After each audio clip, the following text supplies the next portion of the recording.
Pour ne rien manquer, abonnez-vous maintenant. Les vraies voix Sud Radio, 17h-20h, Philippe David, Cécile de Ménibus. Et le temps change, vous l'avez entendu, et pourtant, nous essayons de rester égaux à nous-mêmes, bien entendu, pour cette belle émission qu'on est ravis d'animer avec Philippe David tous les jours. Un plaisir d'animer en votre compagnie. Ah oui, mais moi aussi, ça me fait plaisir. Sauf le mardi et les jeudis. Tous les jours, quand je vous vois, je me dis, c'est le plus beau jour de ma vie. Moi aussi. Voilà. Mais sauf le mardi et les jeudis, vous savez pourquoi? Je ne sais même pas pourquoi est-ce que moi je réagis. Expliquez-moi pourquoi, chaque fois qu'il agite un chiffon rouge, je fonce dedans. C'est pas possible. C'est parce que vous parlez de moi, bien sûr. Espèce d'Anne Batté. Oui. C'est mignon, Anne Batté, ça fait plaisir. Je me suis déjà fait appeler comme ça quand j'étais enfant. Mais moi aussi, c'est pour ça. Mais tu es une Anne Batté, donc j'adore cette. C'est pas tout à fait une insulte, mais c'est pas un compliment non plus. C'est à mi-chemin. Vous le prenez comme vous voulez. En tout cas, aujourd'hui, ravi de vous retrouver encore au 0826 300 300, c'est votre numéro. Parlons vrai dans cette émission avec une actualité bien lourde encore aujourd'hui, et on y va direct avec le sommaire de cette émission. Et on va revenir sur les 1 an de prison avec sursis et obligation de soins. C'est la peine écopée par les 2 mineurs qui ont frappé en août dernier à Cannes une octogénaire. Pour l'avocat de la victime, les sanctions ne sont pas suffisantes. Et Philippe? Oui, d'autant plus que la vieille dame âgée de 89 ans qui avait été frappée pour lui piquer son porte-monnaie par 2 voyous continue aujourd'hui de souffrir des conséquences de cet acte odieux. Et rappelons que le père d'un des gamins a porté plainte contre la mairie de Cannes. C'est ce qui prouve qu'on est vraiment, comme on dit dans le sud-ouest, ma chère Françoise, cul par-dessus tête. Même chose à Nanterre, où le jeune Naël avait été pris plusieurs fois au volant de véhicules en n'ayant pas le permis de conduire et en ayant fait des refus d'obtempérer. C'était pas son premier. Et donc, donc il n'y avait pas eu de sanction. Donc on vous pose cette question. Est-ce que l'absence de sanction pour les mineurs est la principale cause de la récidive, ou est-ce qu'il faut maintenir la justice des mineurs comme elle l'est aujourd'hui? Une justice qui leur assure, dans la plupart des cas, une impunité pendant beaucoup de temps et beaucoup de délits. Dans les 2 cas de figure, quoi que vous pensiez, un seul numéro, parlons vrai, le 0826 300 300. Et à cette question, l'absence de sanction pour les mineurs est-elle la principale cause de récidive? Vous dites oui à 83%. Et puis le coup de projecteur des vraies voix au lendemain d'une nouvelle nuit d'émeute après la mort de ce jeune de 17 ans lors d'un contrôle de police à Nanterre. La France insoumise a pointé du doigt pour son refus d'appeler explicitement à l'apaisement, Philippe. Oui, avec des députés qui préfèrent plutôt appeler, je cite, à la justice, qui estiment qu'appeler au calme serait sans autre réponse politique et judiciaire est à contresens de ce qui s'exprime dans tout le pays, je cite encore. Pour le président des LR, Éric Ciotti, l'extrême gauche porte une très lourde responsabilité car elle a clairement appelé à l'émeute. Et vous, qu'en pensez-vous? Est-ce que chaque élu de la République, est-ce que chaque personnalité publique devrait appeler au calme plutôt que de dire que le calme, on s'en lave les mains un peu à la Ponce Pilate? Ou est-ce que vous pensez que c'est la règle du jeu en politique? Parfois, il faut jouer la politique du pire pour ses intérêts électoraux. Dans tous les cas de figure, on vous attend encore et toujours au même numéro, le 0826 300 300. Et donc à notre question, faut-il engager la responsabilité des élus qui n'appellent pas au calme? Vous dites oui à 75%. On vous souhaite la bienvenue, c'est les vraies voix jusqu'à 19h. Les vraies voix Sud Radio. Philippe Bilger, merci d'être tous les jours au poste fringant comme vous l'êtes. Ma chère Cécile. Bienvenue, Françoise Degois, ravie de vous retrouver ce jeudi. Tellement heureuse d'être là le mardi et le jeudi. Il y a juste une chose qui nuit à mon bonheur, mais vous savez ce que c'est? Une seule personne, là, quand je tourne vers la gauche. Voilà, un seul être. Vous savez quoi arrive et tout. Ce qui prouve que quand vous tournez vers la gauche, c'est le malheur. Tournez-vous vers la droite, ce sera le bonheur. C'est pas mal, c'est pas mal. Vous êtes drôle aujourd'hui. Vous avez mangé un clown. Vous allez voir. Michael Sadoun est avec nous, chroniqueur et consultant. Bonsoir Nicolas. Michael. Mais allez-y, Nicolas, ça me va. Nicolas, c'est joli. C'était le président d'un président que j'affectionne plutôt, donc ça va. Je vais pas me faire des amis sur ce plateau, j'ai compris. Tu nous trouves un sarkozyste alors. Vraiment. Écoutez, on a du pluralisme. Non, nous avons un certain pluralisme. Avec modération. Voilà. Exactement. Le pluralisme sur ce plateau, et c'est vous aussi au 0826 300 300. Vous êtes là pour bien donner votre avis. On est ravis de l'accueillir en tout cas. Et notre appel du jour et notre auditeur du jour, c'est Johan qui nous appelle de Marseille. Bonsoir Johan. Bonsoir Johan. Bonsoir les vraies voix. Salut Johan. Bonsoir. Comment ça va Johan? Très bien, merci et vous. Écoutez, très bien. Comment se sont passés ces 3 jours présidentiels à Marseille? C'était je vais prendre l'expression d'ici, mais c'était le why partout. Vous avez fait le tour du Vieux-Port avec un morceau à la nage ou pas? J'ai le tour du Vieux-Port, ouais. J'ai trouvé 16 offres d'emploi, moi. C'est bien. D'accord. Tu en avais trouvé 13. Très bien. Et du coup, vous faites quoi dans la vie, puisque vous avez 14 emplois maintenant? C'est le pluralisme. Oui, c'est vrai. Je suis responsable informatique à mon compte.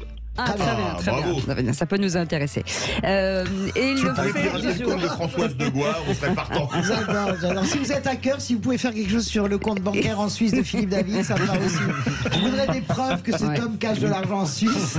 Enfin, pouvoir le dénoncer. Ça n'a aucun intérêt ce que vous dites, parce qu'il dépense tout dans la bouffe. Les sangliers. La cervoise. Allez, à l'actu du jour, c'était il y a 74 ans. Aujourd'hui, le 29 juin 1949, le tout premier journal télévisé. Écoutez. Je me souvenais de cette histoire de ballon à la radio. Je voulais vraiment le faire pour l'image. Et ça a été le premier reportage du journal, le 29 juin 1949, avec Michel Bakevitch comme caméraman dans une nacelle. Nous étions 4. Et ça s'est pas très bien passé. C'était Pierre Sebag. Pierre Sebag. Incroyable. Pierre Sabag. Oui. Sabag. J'ai dit Sebag, pardon. Sabag. C'est pas le même. J'aurais dit Dumaillet, Pierre Sabag. Et il expliquait que dans ce premier reportage, en fait, il est monté en montgolfière et la montgolfière a pris feu. Voilà. C'est Phil qui avait un Sebag également. Mais c'est pour ça que. Mais vous vous souvenez au théâtre ce soir? Bien sûr. Avec les costumes de Donald Carouel. Et les décors de Roger Hart. Et voilà. Et le réquisitoire du procureur. Les vraies voix Sud Radio, le réquisitoire du procureur. Philippe Bilger. Un procureur qui veut requérir contre ceux qui abusent des incompréhensibles, inexplicables et inexcusables. Oui, alors, on se demande de qui. J'ai lu ce titre dans le Parisien ce matin, également incompréhensible. Le président de la République a dit 2 mots, 2 adjectifs, il y a 2 jours, je crois. Oui. Inexcusable et inexplicable. Je crois que les 2 mots n'ont pas de sens, à mon avis. Dans la mesure où on peut trouver des explications, quelle que soit l'avis qu'on portera sur la tragédie de Nanterre, il y a des explications, il y a des causes. Ce sera peut-être excusable au moment où il y aura un procès, s'il y en a un, mais on ne peut pas dire ces 2 adjectifs qui semblent clôturer un débat, alors qu'en réalité, ils posent plus de problèmes qu'ils n'offrent de perspectives. Donc, c'est encore 2 adjectifs du président de la République qui donnent l'impression d'être intelligent, décisif, mais qui, à mon avis, sont maladroits. Françoise. Moi, je vais défendre absolument Emmanuel Macron. Je pense que dans la somme des réactions tout aussi indécentes et stupides, vous savez, ce réflexe de défense aveugle avec le filet de sécurité, c'est tellement triste, mais quand même, la défense aveugle des policiers, elle est aussi nocive que la charge aveugle contre les policiers. Je veux dire par là que les propos de François-Xavier Bellamy sont aussi nocifs que ceux de David Guiraud de la France Insoumise. Oui, on n'appelle pas à ne pas appeler au calme quand on est un élu de la République, et ça n'atténue pas le fait qu'on peut être heurté par ce qui s'est passé. Moi, je défends Emmanuel Macron parce que je pense que hier, avec Darmanin, Borne, et c'est eux qui ont eu la position, de mon point de vue, la plus juste. Si vous voulez, je sais qu'on lui a fait un procès toute la journée là-dessus. Moi, je pense que inexplicable, c'est un véritable adjectif. Moi, je veux savoir ce qui s'est passé dans la tête de ce policier, et il a apparemment beaucoup expliqué au procureur de la République ce qu'il avait ressenti à ce moment-là, qu'est-ce qui s'était passé. Mais c'est inexplicable qu'un policier assermenté, qu'un policier médaillé, reconnu par ses pairs, à un moment donné, tire en plein cœur, un coup portant sur un jeune. Mais c'est pas en plein cœur. Mais en ce sens, et puis dans le surtout bras. Pas le seul épisode. Excusez-moi, on peut dire ce qu'on veut, c'est pas mon sujet. Je ne suis pas en train de faire l'enquête. Je vous dis juste que pour le moment, les faits semblent accablants, et je pense que quand il dit inexplicable, il se positionne de qu'est-ce qui peut pousser un policier à faire ça. Et inexcusable quand il dit, je vois pas pourquoi on lui cherche querelle. Michael, quand il dit quand on ne meurt pas dans ces conditions, un jeune homme n'a pas à mourir comme ça. Excusez-moi, je sais très bien que c'est pas... C'est une évidence. Ben non, apparemment ça n'est pas la preuve, puisque vous relevez cet adjectif. Mais les deux adjectifs me paraissent absurdes, mais je ne les trouve pas du tout absurdes. En quoi vous les trouvez absurdes? Michael, allez-y. Peut-être... Moi, je suis d'accord, je trouve que c'est des mots mal utilisés, mais après, l'erreur est humaine, et sur le coup, et avec le choc de la réaction, on va quand même pouvoir excuser ça à Emmanuel Macron. Mais je trouve que le mot qui a été utilisé par Éric Dupond-Moretti, et qui est à mon avis le mot d'un avocat, d'injustifiable, est beaucoup plus pertinent, parce qu'en effet il n'y a rien qui puisse rendre juste cet acte-là. On vit dans une république, à moins d'avoir affaire à un terroriste de grand chemin, personne ne peut rendre juste la mort de qui que ce soit.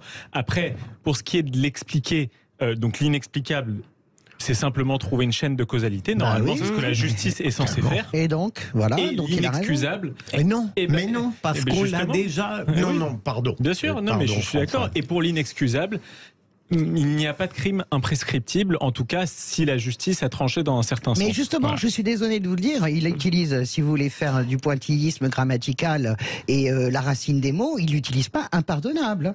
Non. Il utilise inexcusable. Oui. Non, mais donc les mots. Donc je sais bien que tout le sport national a été hier de s'étriper sur ces deux adjectifs. Moi je les trouve. Moi je pense pas que c'est une erreur. Je les trouve assez justes en fait. Merci en tout cas. C'est moi qui défends Macron. Mais ça arrive de plus en plus souvent, et d'ailleurs ne vous en défendez pas. Sur l'Ukraine, Françoise, vous êtes en train de glisser, Françoise, attention. Je glisse. Dans quelques instants, 3 mots dans l'actu avec Félix Mathieu, et on reviendra avec un de nos envoyés spéciaux qui était à Nanterre et qui est revenu parce que c'était devenu trop dangereux.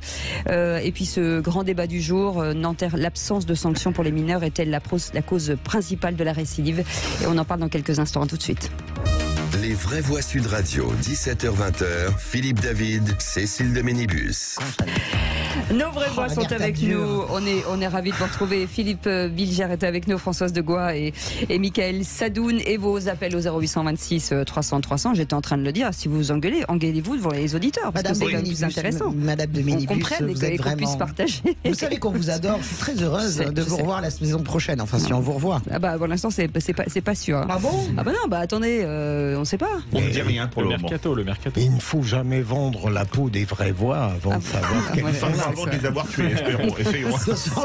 Définitivement. Personne. La mort a peur de nous. Vous savez qu'elle nous voit arriver, elle a peur. Elle dit les vraies voix, la mort. Allez, dans un instant, on reviendra sur l'absence de sanctions pour les mineurs. Est-elle la principale cause de récidive? 0826 300 300. On a envie de vous entendre sur ce sujet. Pour l'instant, vous nous dites oui à 77%. Mais tout de suite, les 3 mots dans l'actu avec Félix Mathieu. Les vraies voix Sud Radio. Bonsoir Félix Mathieu. Bonsoir tout le monde. Et vos 3 mots dans l'actu sont Nanterre, Titanic et hijab. Marche blanche à Nanterre en hommage à Naël, 17 ans tué lors d'un refus d'obtempérer mardi. Le policier de 38 ans a été présenté à un juge et incarcéré. Après 2 nuits d'émeutes, le ministère de l'Intérieur quadruple les effectifs de force de l'ordre déployés ce soir. 40 000 policiers et gendarmes sur le terrain. Pas de bus ni de tram ce soir en Ile-de-France après 21 heures. À suivre aussi des restes humains retrouvés dans l'épave du Titan, et le Conseil d'État retoque les footballeuses qui réclamaient le droit de jouer en hijab. Les vraies voix Sud Radio. Des t-shirts avec un slogan « Justice pour Naël ». La marche blanche à l'initiative de la mère du jeune homme de 17 ans s'était lancée en début d'après-midi à Nanterre. 6200 participants selon la police. Dario Divial se trouvait sur place pour Sud Radio. Bonsoir Dario. Bonsoir. Cette marche blanche se voulait pacifique à l'origine, mais dans les faits, on l'entend, vous avez constaté des tensions très rapidement. Oui, une marche blanche qui était plutôt bien partie, avenue Pablo Picasso à Nanterre, mais qui a commencé à dégénérer aux alentours de 15h30 à l'approche de la préfecture et à la vue des forces de l'ordre. Jets de projectiles, intimidation. Très vite, des médiateurs, mais encore des mamans ont essayé d'appeler au calme en rappelant que cette marche devait être pacifique. Ce qui a marché pendant quelques minutes. Le cortège a pu avancer jusqu'à ce que les policiers répondent par des gaz lacrymogènes pour disperser la foule. À partir de là, barricades, fumigènes, départ de feu. La situation est devenue tout simplement incontrôlable. Une violente charge des CRS a provoqué la panique et c'est là que les affrontements ont réellement commencé. Une situation très compliquée également pour les journalistes qui n'étaient pas les bienvenus. Du matériel cassé, des caméras, des micros. La situation est toujours très tendue et s'avère plutôt au fiasco. Le récit de Dario Divial pour Sud Radio. Des mairies incendiées la nuit dernière à Garges-les-Gonesse en région parisienne ou Mont-Saint-Barreul dans le nord, mais aussi 2 tramways, 11 bus en Ile-de-France, des incendies aussi au Mirail à Toulouse, la prison de Fresnes attaquée. Comment éviter des dégradations similaires à celles de la nuit dernière? Le ministre de l'Intérieur, Gérald Darmanin, annonce quadrupler ce soir les effectifs des forces de l'ordre déployés sur le terrain. Ce soir, il y aura beaucoup plus de policiers et de gendarmes présents, puisqu'hier, il y avait 9000 policiers et gendarmes mobilisés, dont 2000 sur la plaque parisienne. J'ai décidé qu'il y ait 40 000 policiers et gendarmes ce soir et cette nuit mobilisés, dont 5 000 en plaque parisienne et des moyens techniques et technologiques importants. Pas question en revanche pour le gouvernement de déclarer l'état d'urgence comme réclamé par le président du parti Les Républicains, Éric Ciotti. Nous appelons non seulement au calme, mais nous appelons à l'ordre républicain, à l'ordre restauré et réaffirmé partout et en tout lieu de la République. C'est pour cela que je demande solennellement au président de la République et au gouvernement de décréter l'état d'urgence sans délai. Il doit être instauré partout où des incidents ont éclaté. Nous devons employer tous les moyens que nous offre la loi pour poursuivre et condamner les professionnels de l'émeute et pour empêcher une nouvelle nuit de chaos. Du côté de la procédure judiciaire, le policier de 38 ans, auteur du tir mortel, a été incarcéré. Information judiciaire ouverte pour homicide volontaire, comme l'explique le procureur de Nanterre, Pascal Prache. En l'état des investigations et des éléments recueillis, le parquet considère que les conditions légales d'usage de l'arme ne sont pas réunies. Le policier mis en cause a été déféré aujourd'hui devant 2 magistrats instructeurs co-saisis dans le cadre d'une ouverture d'information judiciaire du chef d'homicide volontaire. Le parquet a requis le placement du policier auteur du tir en détention provisoire. Le procureur de Nanterre qui détaille la course-poursuite qui s'était engagée plus tôt dans Nanterre après un premier refus d'obtempérer de la part du jeune homme de 17 ans au volant d'une voiture. Au cours de ce périple, plusieurs éléments, dont les déclarations des policiers et les images de vidéosurveillance, permettent de constater plusieurs infractions au code de la route, notamment des traversées de passages piétons mettant en danger un piéton et un cycliste. En tout cas, les bus et trams d'Île-de-France ne circuleront plus ce soir après 21h, annonce la présidente de la région Valérie Pécresse. Quant au ministre de la Justice, il s'en prend, je cite, à tous ceux qui, de façon irresponsable, crachent sur la police et sur la justice et qui, selon Éric Dupond-Moretti, sont aussi, dit-il, les complices moraux des exactions qu'ils ont commises. Un mot, Philippe Bilger. Il est rare que je sois d'accord avec le garde des Sceaux, mais là, il a totalement raison. C'est assez vertigineux de voir à quel point le garde des Sceaux, parfois, prend le contre-pied absolu de l'avocat qu'il a été. Oui, je suis absolument d'accord. Et puis, c'est une déclaration extrêmement politique parce que quand il cible les gens qui ciblent la police, ça c'est pour la gauche, la NUPES.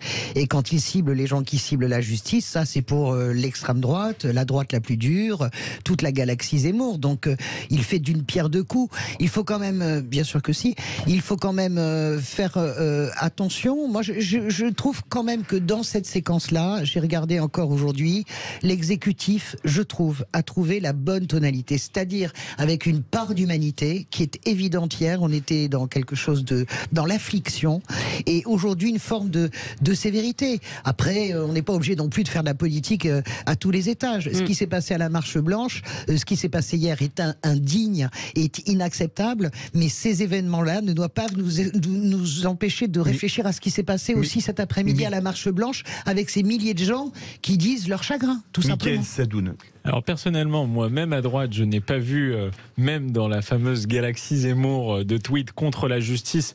Même les personnalités les plus à droite veulent simplement que l'enquête se déroule de la manière la plus objective possible et sans réaction émotionnelle. La charge permanente contre la justice et les magistrats de gauche, ça vient toujours de votre côté, mon cher ami. Hein. Alors je ne sais pas quel je ne sais pas quel est mon côté. Mais en tout cas, dans cette affaire, je n'ai pas vu d'offensive contre la justice. Non, je suis d'accord. La deuxième chose, les gens qui tapent la justice, c'est vous. La deuxième chose, c'est que je trouve que le gouvernement, et particulièrement Gérald Darmanin et Éric Dupond-Moretti, ont eu de bonnes réactions. Je n'en dirais pas de même concernant Emmanuel Macron et Elisabeth Borne, qui, me semble-t-il, ont eu des réactions un peu trop dans le sens de l'émotivité et pas à la hauteur de leurs responsabilités politiques. Deuxième mot, Titanic, des restes humains viennent d'être retrouvés dans les débris du sous-marin le Titan. Le submersible de tourisme avait disparu avec 5 personnes à bord près de l'épave du paquebot dans l'Atlantique Nord. Les gardes-côtes américains annoncent avoir retrouvé des restes humains recueillis, disent-ils, avec soin dans l'épave sur le site de l'accident. Ils ont aussi remonté des débris de l'engin pour les analyser. Mais les premiers éléments confirment la thèse d'une implosion et donc plutôt a priori d'un manque de solidité du submersible. Et le troisième mot est hijab, le Conseil d'État qui rejette la demande des footballeuses qui voulaient porter ce vêtement sur les terrains. Une affaire qui avait provoqué une levée de boucliers dans la classe politique, des appels même à légiférer sur ce sujet des signes religieux dans le sport. Le Conseil d'État estime que les joueuses sont bien des usagères d'un service public et donc pas soumises au devoir de neutralité, mais selon les magistrats de la plus haute juridiction administrative, la Fédération française de football peut édicter des règles qu'elle estime nécessaires au bon déroulement des matchs. La FFF a donc le droit d'interdire le hijab pour le Conseil d'État. Merci beaucoup. Merci Félix Mathieu est dans un instant. Très grande nouvelle. Oui. Parce que exceptionnellement, et je suis ravi d'avoir eu raison avec d'autres, sur le fait que pour une fois, le rapporteur public n'a pas été suivi. Et ils n'ont pas mis 3 semaines, ils ont mis 3 jours. Et on va revenir dans un instant sur ces 1 an de prison avec sursis, obligation de soins. C'est la peine écopée par les 2 mineurs qui ont frappé en août dernier à Cannes cet octogénaire. Avec cette question, l'absence de sanctions pour les mineurs est-elle la principale cause de récidive? Pour l'instant, vous dites oui en majorité. On a envie de vous entendre. 0826 300 300. Parlons vrai. Ça tombe bien, c'est chez nous. À tout de suite. C'est une belle bande que nous avons aujourd'hui avec Philippe Bilger, avec Françoise Degois, avec oui, bien sûr. Non, avec, il y a quelques éléments. Il y a un élément particulièrement qui n'a rien à y faire, mais qui est tout le temps là. Vous pouvez arrêter de parler de vous. Elle est pas mal. Il se révolte bien. C'est bien. Quand on lui tire les cheveux dans la cour de récré. Vous tirez les cheveux, excusez-moi, là c'est un exploit. Il est bon, mon Philippe David. Il est bon, il est trop. De toute façon, j'arrête parce que je vais me faire engueuler par ma mère. Dommage que ce soit en fin de saison. C'est trop oh la vache. Mais quelle peste, on dirait du Bilger en féminin. Ah non, mais moi je suis très doux. Oui, c'est ça, toi t'es suave, toi. Je ne fais dire que du bien. C'est ce qui te caractérise. Regardez avec vos français. Non, mais nous c'est pas pareil. Philippe Bilger, on a beaucoup d'enregistrements à l'émission. On vous les repassera pour cet été. Vous allez garder les ustensiles tout de suite, le grand débat du jour. Les vraies voix Sud Radio, le grand débat du jour.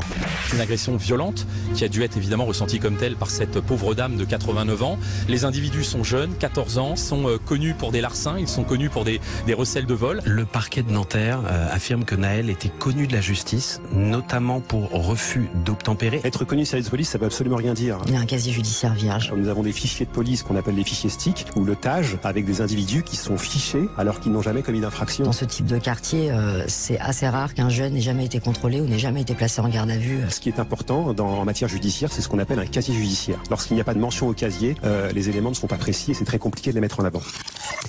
Et donc 1 an de prison avec sursis et obligation de soins, c'est la peine écopée par 2 mineurs qui ont frappé en août dernier à Cannes une octogénaire. Pour l'avocat de la victime, la sanction n'est pas suffisante, Philippe. Oui, d'autant plus que la vieille dame continue aujourd'hui de souffrir des conséquences de cet acte odieux qui avait fait le buzz sur les réseaux sociaux. Dans le cas du jeune Naël, une sanction éducative figurait sur son casier judiciaire pour un refus d'obtempérer datant de janvier 2022, le week-end précédent sa mort. Il avait été déféré au parquet de Nanterre pour un nouveau refus d'obtempérer et attendait d'être présenté à un juge pour enfants en septembre prochain. Alors vous, qu'en pensez-vous?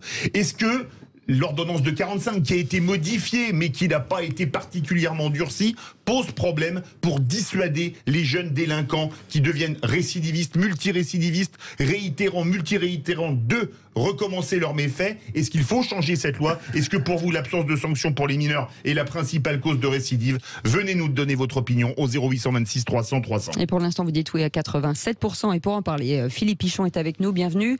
Bonsoir. Merci d'être avec nous sur Sud Radio. Vous êtes commandant honoraire de la police nationale, ancien commandant d'unité de la BAC 93 et auteur de ce livre Journal d'un flic publié chez Flammarion. Avant de revenir avec vous, Philippe Bilger, cette sanction estimée comme bien en dessous de ce qu'elle devrait être. Alors, l'ordonnance de 45, ça n'est pas une nouvelle, n'est plus du tout adaptée à la minorité d'aujourd'hui. Deuxième élément, je veux essayer d'être honnête. Il est évident que dans l'instant, je trouve la sanction scandaleusement faible. Mais j'aurais été face à ces deux mineurs dont j'ai cru comprendre qu'ils avaient qu'ils avaient 14 ans, oui. Il n'est pas sûr que j'aurais requis différemment.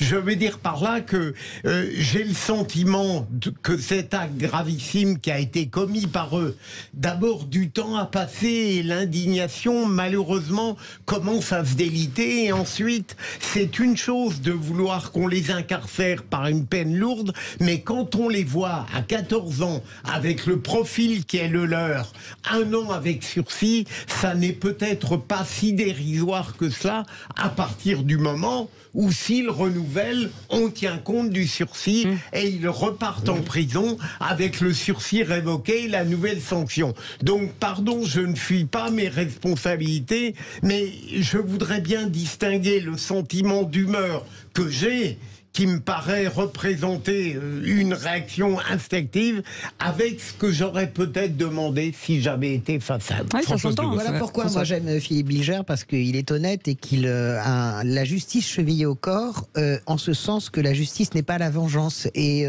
je me faisais la même réflexion, en moins sophistiqué parce que je ne suis pas juriste, de cette idée du grand gap qu'il y a entre l'émotion qu'on peut avoir, parce que cette dame, elle a l'âge de ma mère, et que je pense que... Ma mère est un peu plus jeune, mais ça me serait insupportable que ma mère se fasse tabasser.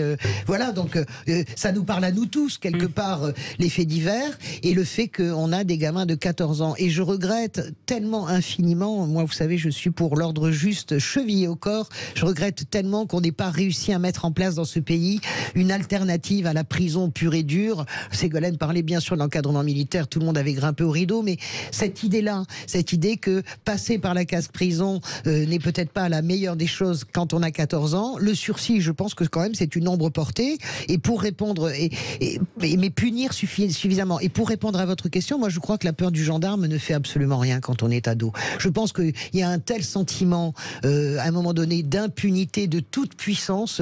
Peut-être que notre ami Philippe Pichon nous dira le contraire, mais je crois que au fond, que les mômes risquent 3, c'est même peut-être un honneur de se dire, je vais faire 4 ans de violon, après tout je serai un caïd, je sais pas. Je suis pas loin de penser tout ce qui a été dit. Moi, je trouve que les principes sur lesquels se base l'ordonnance de 45, qui est repris par le Code de justice pénale des mineurs, c'est quoi? C'est atténuation de la responsabilité pénale des mineurs. Voilà, avec un principe de non-discernement qui me semble assez normal jusqu'à un certain âge, et primauté de l'éducatif sur le répressif, ce qui me paraît être un principe pas absurde non plus. Donc, sachant cela, il faut quand même s'adapter à la délinquance des mineurs, à une violence qui est de plus en plus importante, pas seulement chez les mineurs, mais dans la société en général, et essayer de donner un sentiment de justice aussi aux victimes. Pour moi, ça doit passer par une solution, c'est de remettre aussi la responsabilité des parents au centre de ce genre d'affaires, et que ça se règle entre adultes. Moi, le moment où David Lisnard a répondu immédiatement en enlevant l'emplacement, ça va peut-être faire dissension sur ce plateau, mais en enlevant l'emplacement de marché du père d'un des jeunes hommes qui a agressé cette grand-mère, j'avais trouvé ça pas totalement absurde, parce que à cet âge, les parents sont encore responsables des enfants. Vous pensez que les parents doivent être responsabilisés lorsque leurs enfants se comportent mal? Appelez-nous au 0826 300 300. Je rebondis, Philippe Lichon, sur ce que vient de dire Mickaël, de dire la primauté de l'éducatif sur le répressif. Alors, mais dans cette sanction, il n'y a pas d'éducatif, en fait. Alors je vais essayer de faire mien l'adage de Philippe Bilger, de penser contre soi-même. La question qui se pose, c'est les mineurs délinquants, puisque là on parle de mineurs délinquants, ont besoin d'une décision qui temporellement est proche de leur acte, parce que le temps de l'adolescence, c'est ce que vous disiez, n'est pas le temps de l'âge adulte. Mais une fois qu'on a dit ça, je rappelle quand même que le droit des mineurs n'est pas un droit dérogatoire, mais une sorte de particularisme du droit pénal. Il me semble que le vrai sujet, vous avez parlé de récidive, c'est pas tellement la récidive, et je pense que Philippe sera d'accord avec moi, c'est la réitération. Alors quel est le distinguo? La récidive, c'est 2 condamnations pénales définitives, enfin une condamnation pénale définitive et une seconde qui se profile, qui ferait devoir récidiviste, alors que la réitération, je vais vous donner un exemple 5, la même semaine, un gamin va voler 3 voitures. Il y aura eu, certes, peut-être un rappel à la loi. Elle est importante. Et en réalité, les services de police et peut-être de justice sont noyés sous ces gamins qui réitèrent. Pardon, non, c'est délinquants, c'est pas des gamins. Qui sont réitérants. C'est intéressant. C'est ça le vrai sujet. Ce qui est le cas de Naël, par exemple, où on dit que... C'est vous qui dites vous-même qu'il y a 15 occurrences otage, c'est ce que j'ai entendu. Oui, c'est ça. Qui n'a jamais été condamné. Non, il a un casier, alors c'est ça la donc réalité. Lui, il a un casier judiciaire. Il devait passer visiblement devant le juge. On ne peut pas inventer le casier judiciaire. Je fais vraiment un aparté sur Naël. Ce qu'on entend est odieux. On a inventé un casier. Seul compte la mention au casier judiciaire. Il a une mention éducative. Il a 2 refus d'obtempérer. On lui a inventé du multirécidivisme, du narcotrafiquant. Et moi, quand l'avocat dit, évidemment, ces gamins dans les sites... 5 refus d'obtempérer. Oui, mais 5, 15... C'est tout ça pour charger la barque. Et quand bien même il aurait 15 refus d'obtempérer, c'est pas ça. Non, mais ça, j'ai bien compris. C'est ça. Mais personne n'a dit que c'était un saint. Excusez-moi de vous le dire, à 17 ans, en vivant en Pablo Picasso, il a un refus d'obtempérer avec une mesure éducative. Vous ne pouvez absolument pas dire, comme je l'ai entendu d'un certain nombre... Apparemment, il y en a 5. Et un refus d'obtempérer, malheureusement, ça n'est pas rien et ça met en péril la vie de personnes. Non, écoutez, évidemment, dans les faits, ça n'est justificatif de rien du tout. Alors, excusez-moi, est-ce qu'on peut le laisser finir? Est-ce qu'on peut laisser finir Philippe? Merci, pardon. Je connais, mais vous en rappelez plus. C'est d'où, je pense, qu'on parle bien de réitération et pas de récidive. Je pense que vous êtes d'accord ou tu es d'accord avec ça. Oui. Et donc, on ne sait pas traiter ça. La preuve, c'est que si ce gamin avait fait, si on avait eu les moyens de bétonner, les moyens de connaître une enquête de personnalité, ce qu'on fait la plupart pour les grands, ce qui nous permet, lorsque la réquisition du procureur est possible, de le déférer maintenant dans les nouveaux dispositifs, ce qu'ils appellent le jugement à délai reproché, de le transmettre, le déférer directement au juge des mineurs. Je pense qu'on n'en serait pas là. Je justifie en rien l'acte. Bien qu'il y aurait des choses à dire, peut-être qu'on aura les choses à dire, parce qu'il y a quand même une vidéo qui dit des choses, ça me paraît moins simple qu'on se veut bien dire. La mort d'un gamin, il y a... Mais c'est pas le sujet du jour, là, c'est sur le sujet. Mais je voudrais vous poser une question. Il y a certains pays où, pour les mineurs, vous faites un délit, le lendemain ou le surlendemain, vous êtes chez le juge, il dit par exemple 1 semaine de prison et vous partez directement une semaine en prison. Beaucoup d'États aux États-Unis. Oui, mais même en Europe. Non, mais je pense aux États-Unis, la législation, je pense à l'État de Washington, c'est extrêmement sévère. Est-ce que la solution, ce serait pas ça? Parce que, excusez-moi, mais quand vous voyez les 2 gamins, on va me dire, ils ont 14 ans. Mais moi, à 14 ans, personne n'a l'idée d'aller tabasser une vieille, vous me passerez l'expression de 89 ans, pour lui piquer son porte-monnaie.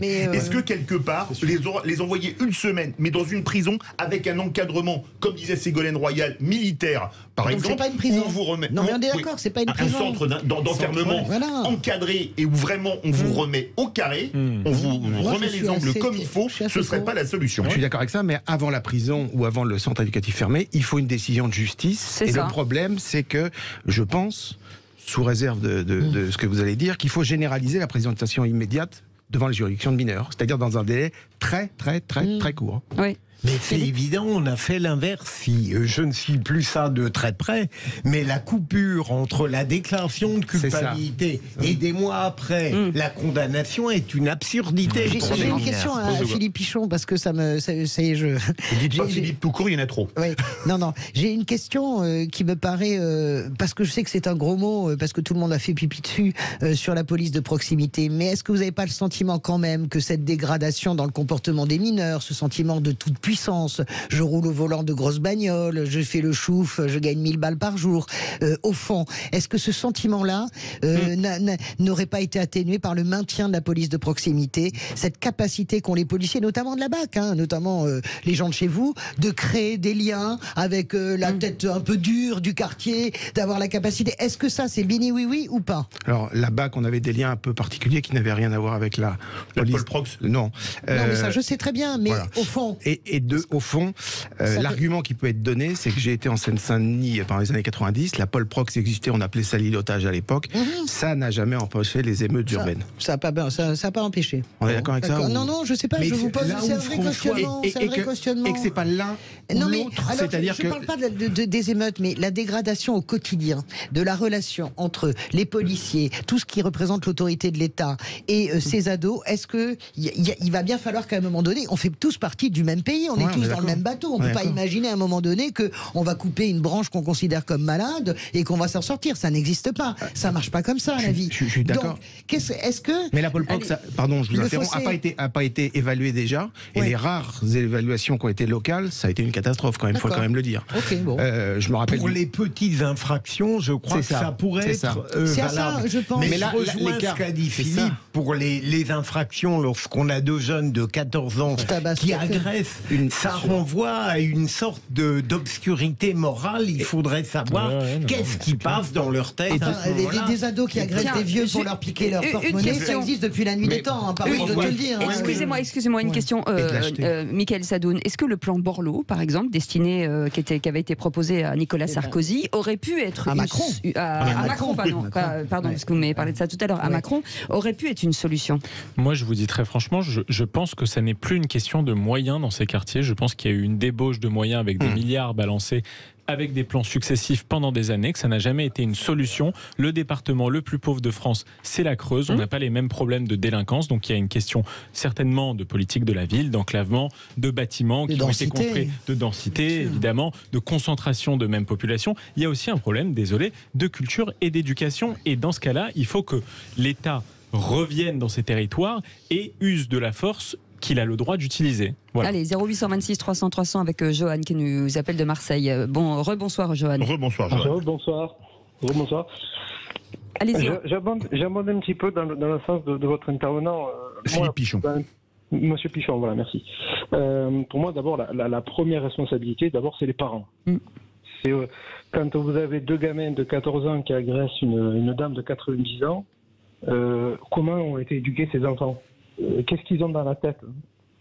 C'est-à-dire, moi, à 14 ans... Avant de dire comment ils ont été éduqués, est-ce qu'ils ont été éduqués? Et puis quand on voit que le père porte plainte contre la mairie de Cannes, là, on tombe de l'armoire. On se demande, on se dit que sur l'éducation, ça a dû coincer un peu quand même. Allez-y. Alors, sur le fait que le père porte plainte, c'est pour d'autres trucs, mais effectivement, ça donne une idée un petit peu de comment ces enfants ont pu être éduqués ou pas.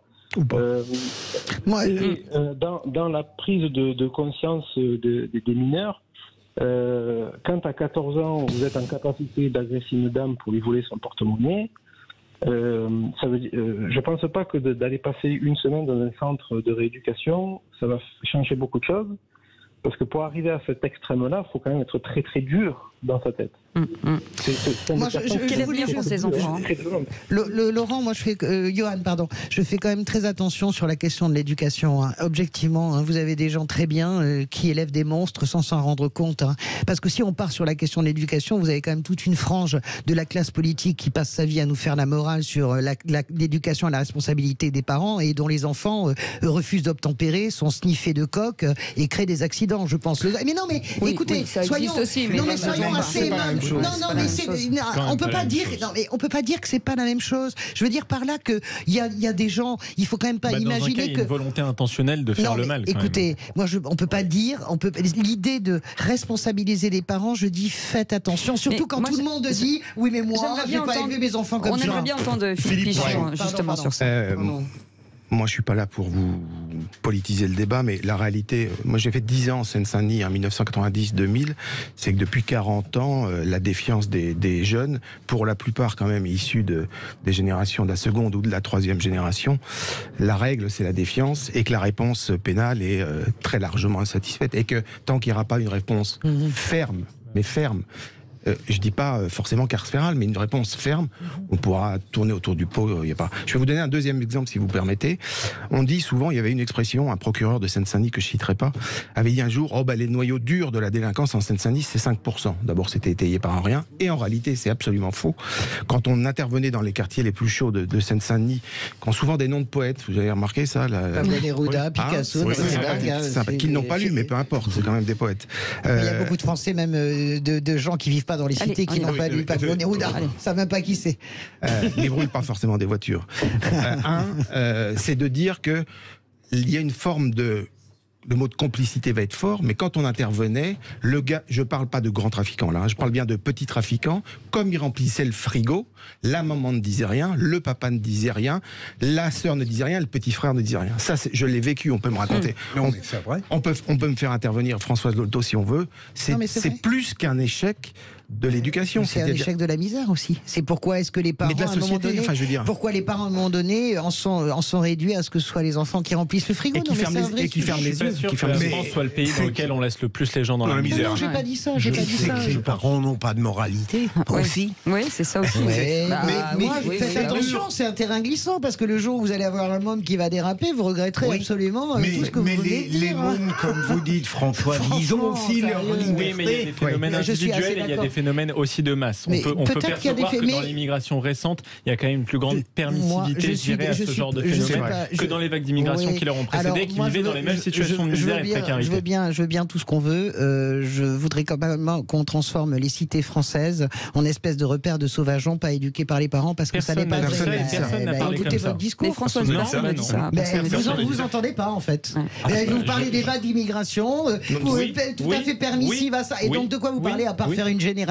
Je parle du fait qu'il y a 50 ans, il y avait des gens qui vivaient exactement dans les mêmes conditions sociales et qu'il n'y avait pas les mêmes phénomènes. Vous êtes en train de me dire que on généralise. Vous faites de la généralisation? Vous ne faites que ça? Bien sûr que si. Vous dites ces populations perméables. C'est multifactoriel. De quoi vous parlez? C'est multifactoriel. Merci beaucoup Philippe Pichon d'avoir été avec nous, commandant honoraire de la police nationale, ancien commandant d'unité de la BAC 93 et ce livre que vous pouvez relire, Journal d'un flic, publié chez Flammarion. Merci d'avoir été avec nous. Merci.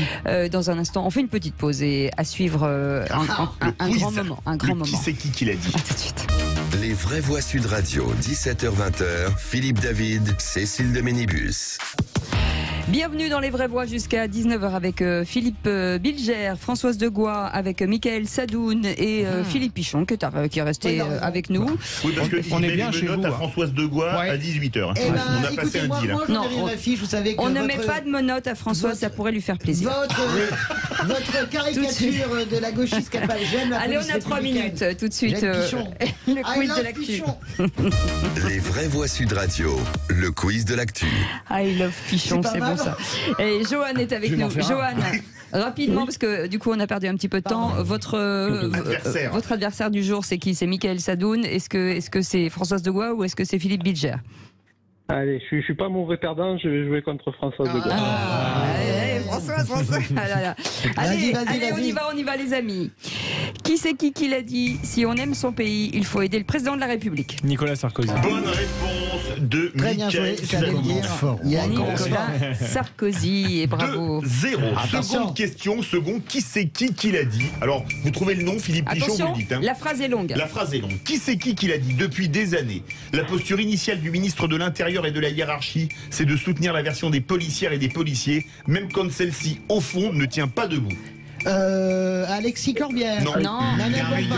Non. Pas la même partie. Il est vert. Il l'a dit dans le casque. Yannick Jadot. Johan l'a dit dans le casque. Et même l'invité est très bon. Ah ben voilà, je me fais écraser aujourd'hui. C'est pas comme certains. Les amis, c'est aujourd'hui. C'est qui l'a dit? Moi, je suis pour la présomption de légitime défense pour les forces de police. Marine Le Pen. Bonne réponse de Philippe Bilger. Vous avez vu que j'en touche pas une aujourd'hui. Mais qu'est-ce qui se passe? Non, je suis fatigué. Qui c'est qui l'a dit? Ceux qui crachent sur la police et la justice sont aussi les complices des Gérald Darmanin. On l'a dit tout à l'heure. C'est vrai. Oh là là. On a fait le trou. Il est bon, mon Philippe. 8-0, ça c'est un trou, oui. C'est arrivé, c'est jamais arrivé. Qui c'est qui l'a dit? Les professionnels du désordre doivent rentrer chez eux. Darmanin. Bonne réponse, il a dit en premier. Gérald Darmanin, allez. Qui c'est qui l'a dit? On ne se fait pas justice soi-même. Emmanuel Macron. Non. Gérald Darmanin. Non. Éric Dupond-Moretti. Elisabeth Borne. Non. Olivier Véran. Bonne réponse, enfin. Françoise D'habitude, je gagne tout. Françoise Degois, après avoir énuméré tous les gouvernements C'est ce que j'allais dire. depuis 2017, a enfin trouvé. Et on peut lui donner 2 points. Excusez-moi, j'entends rire Johan, ça me fait beaucoup rire. Il a raison, Johan, il est mort de rire. Il manquait Ségolène Royal. Arrêtez avec Ségolène de l'embêter. Il rigole, Johan, il est mort de Il est rire. excellent, ce Johan. Qui c'est qui l'a dit? Monsieur Mélenchon rêve d'une révolution, mais n'offre aux Français que la peur de changer et le danger d'une insurrection. Pas Gérald Darmanin. Ciotti. Bonne réponse de Françoise Degois. Françoise is back. Allez, une dernière. Qui c'est qui l'a dit? Sans justice, mais on n'a plus le temps. Sans justice et sans vérité, il n'y aura pas de paix. Mais c'est Mélenchon. Non, mais c'est bonne réponse. Tondelier, bravo. Allez Françoise, la dernière. J'ai été écrasé. Attention, la dernière. Qui c'est qui l'a dit sur Poutine? Il est en train de perdre la guerre en Irak. Mais c'est Biden. Oui, il se trompe pas. Je l'ai dit avant toi, Johan. En Irak. Oui. Bravo, Johan. Il est bon en géographie, Biden. L'Irak, l'Ukraine, c'est à côté. Ouais, c'est Biden. Je n'en suis pas si mal sorti. Allez, mais c'est vrai que j'étais pas en forme aujourd'hui. Depuis quelques temps, vous êtes moins bonne. C'est pas vrai, j'ai gagné la dernière fois aussi. Et quand il dit ça, Françoise, on a gagné. Ne vous énervez pas, il n'y a rien de physique quand il dit que vous êtes moins bonne. Allez. Bravo Johan. Merci beaucoup Philippe Pichon d'avoir été avec nous. On revient dans un instant, à tout de suite. Une chance de vous retrouver tous les jours avec Philippe David jusqu'à 19h avec nos vraies voix. Philippe Bilger, Françoise Degois, Mickaël Sadoun est avec nous et Johan, notre vraie voix qui nous appelle de Marseille. Et vous au 0826 300 300. On va revenir dans quelques instants sur ces émeutes. Faut-il engager la responsabilité des élus qui n'appellent pas au calme? On va en parler bien entendu. Vous pouvez commenter 0826 300 300 et déjà répondre à notre question sur notre compte Twitter. Mais tout de suite, le coup de cœur de Philippe David. Les vraies voix Sud Radio. Je crois dans une école publique qui permet justement à chacun de ne pas subir d'influence. Et donc, moi, s'il fallait faire une loi pour rappeler tout ça et faire en sorte que nos enseignants et que les directeurs d'établissement et nos maires ne soient pas en difficulté face à ces situations, je n'hésiterai pas à voter une telle loi. Mais en tout cas, moi, je suis très inquiète et je ne veux pas que la religion pénètre comme ça dans ces espaces-là.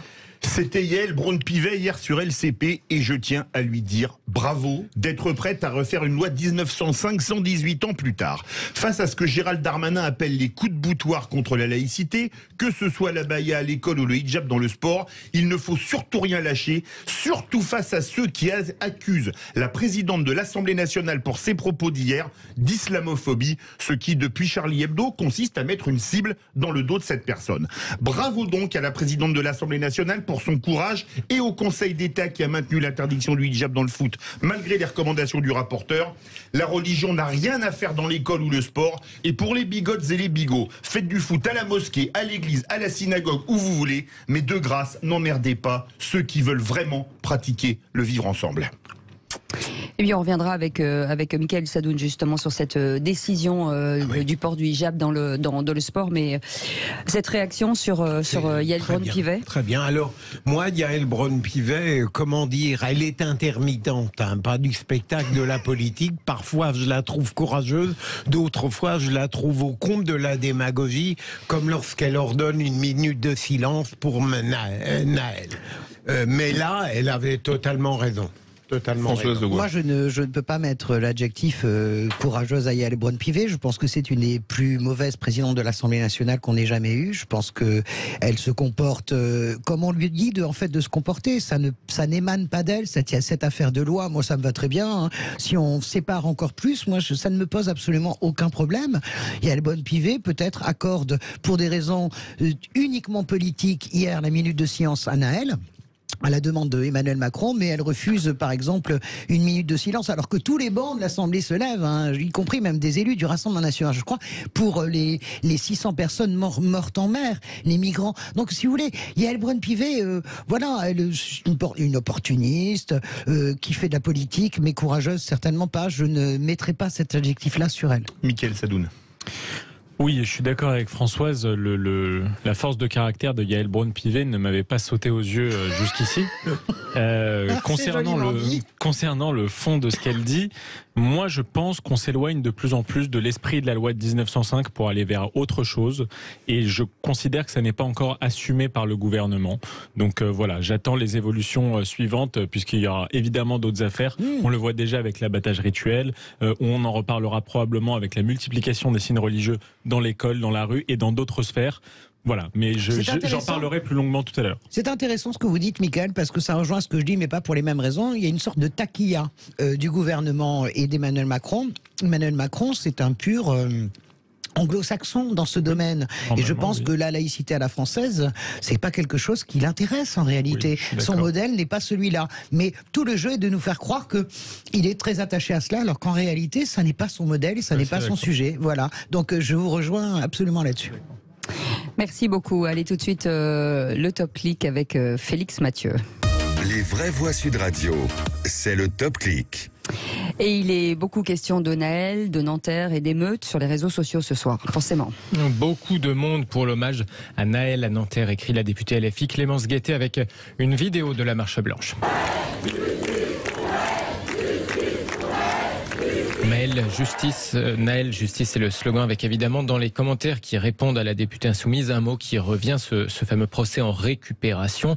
À l'autre bout de l'échiquier politique, très à droite, d'autres internautes s'en prennent à la mère de Naël et ils partagent une vidéo sur laquelle on la voit cet après-midi saluer la foule perchée sur un camion, remerciant les gens pour leur présence, montrant le ciel du doigt.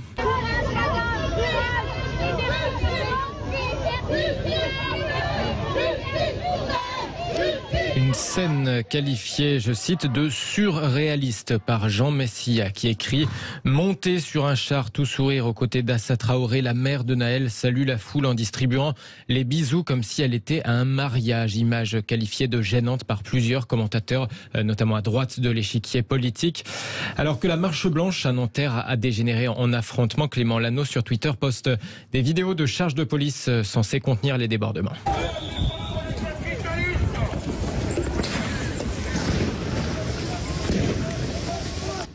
Et parmi les sujets qui agitent les réseaux sociaux en marge de ces débordements, le syndicat de la droite universitaire uni, par exemple, parmi beaucoup d'autres, s'émeut de voir que parmi les bâtiments tagués à Nanterre, il y a le mémorial aux victimes de la déportation qui fait partie des bâtiments tagués.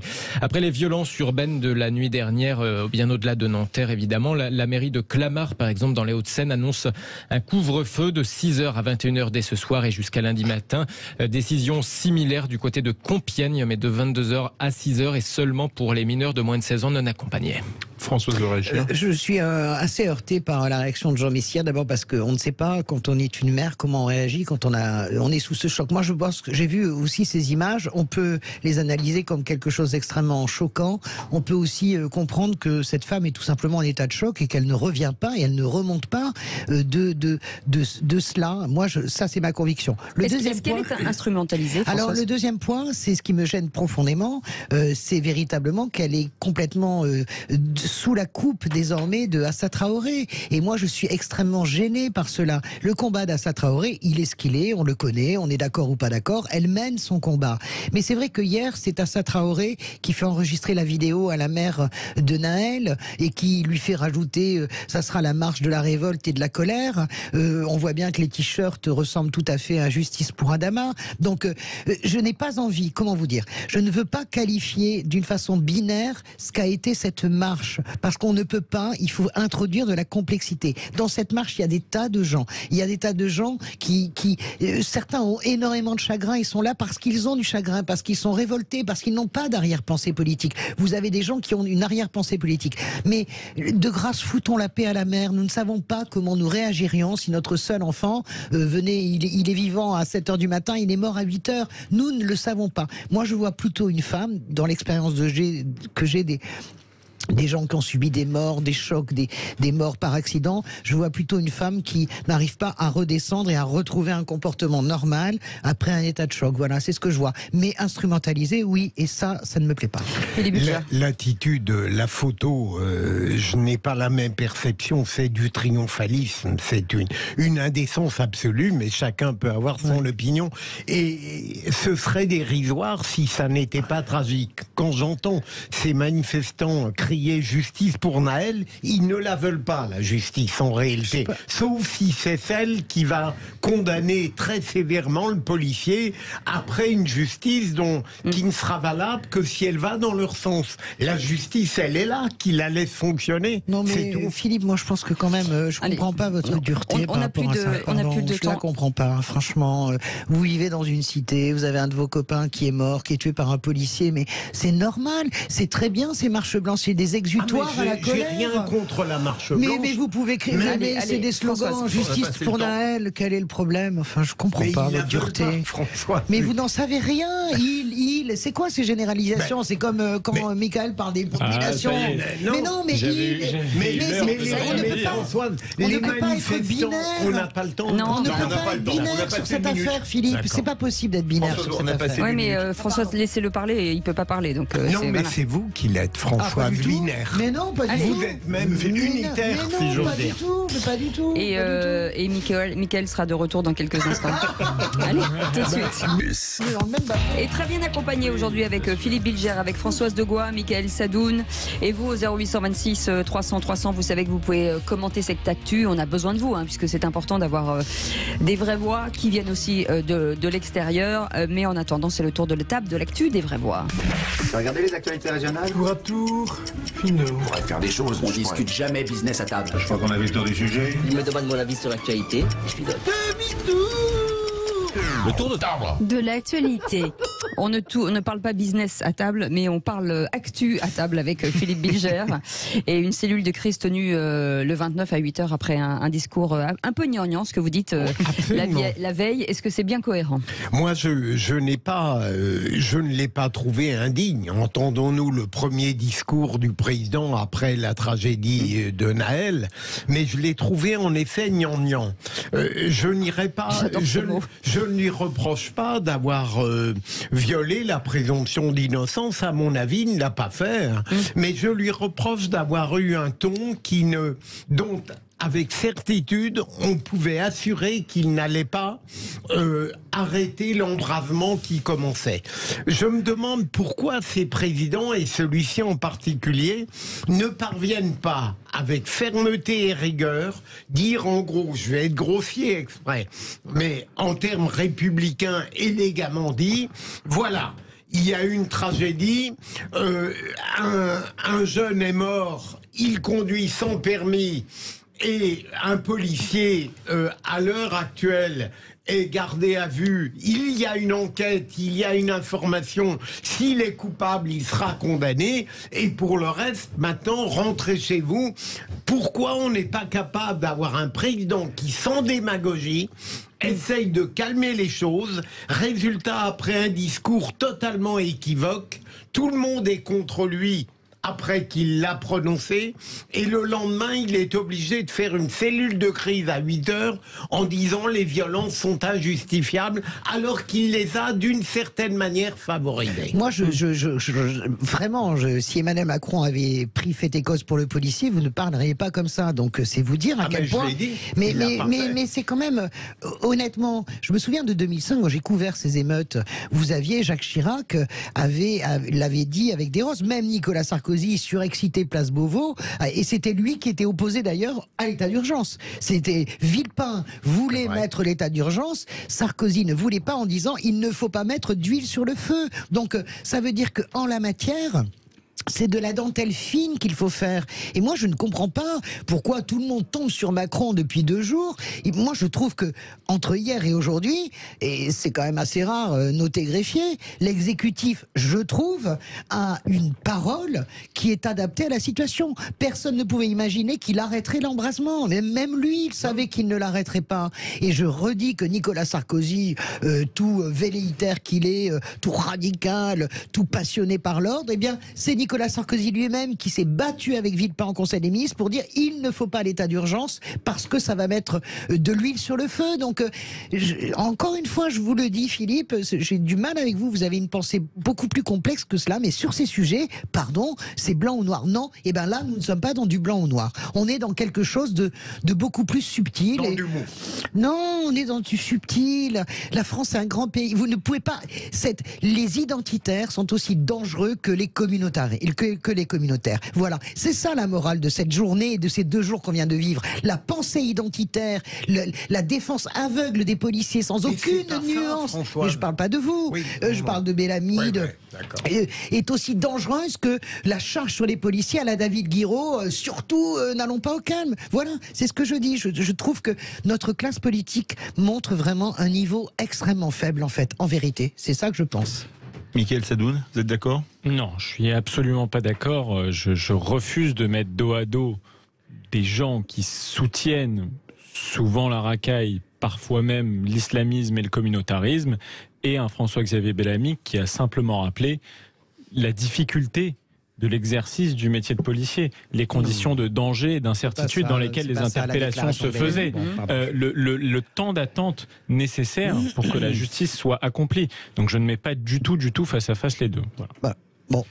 Le tour de table suivant. Françoise Degois, pour vous, les joueurs de l'équipe de France ont raison d'enchaîner les tweets sur Naël. Alors, je trouve ça intéressant, raison ou tort. C'est-à-dire que moi, je veux être cohérente avec moi-même. Je ne peux pas me moquer et critiquer Kylian Mbappé quand il rigole comme un benet sur la question des chars à voile, vous vous souvenez, qui refuse de parler, de s'exprimer sur cette question que je trouve fondamentale et que lui, avec l'influence immense qu'il a sur la jeunesse, il pourrait s'en emparer, mais à l'évidence, ça ne l'intéresse pas.